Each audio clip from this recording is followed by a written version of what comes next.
ও computer, তুমি analysis করে বলো এই কোরআনের মতো আরেকটা বই কি পৃথিবীর মানুষের বানানো সম্ভব? আপনারা বলছেন জি না, কিন্তু কম্পিউটার বলেছে ইয়েস, সম্ভব, it's possible, but you need to spend more than 63 octillion years.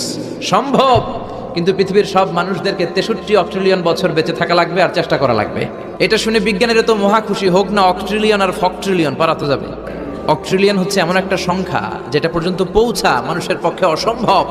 সংখ্যাতাত্ত্বিক নিয়ম আমাদেরকে শেখায় যে সংখ্যা শুরু হয় একক দিয়ে, তারপরে দশক, তারপরে শতক, তারপরে সহস্র, তারপর উজুত, তারপরে লক্ষ, তারপরে নিযুত, তারপর কোটি, তারপর মিলিয়ন, বিলিয়ন, ফিলিয়ন, জিলিয়ন, তারপরে হচ্ছে অক্ট্রিলিয়ন। সর্বশেষ কম্পিউটারের স্ক্রিনে অ্যানালাইসিস শেষে, বিশ্লেষণ শেষে যে কথাটা এসেছে সেটা হচ্ছে it's quite impossible to create a book like Quran. পৃথিবীর মানুষগুলোর 63 অক্ট্রিলিয়ন বছর বেঁচে থাকাও সম্ভব না, কোরআনের মতো আরেকটা বইও বানানো সম্ভব না। চিল্লায় বলেন ঠিক কিনা?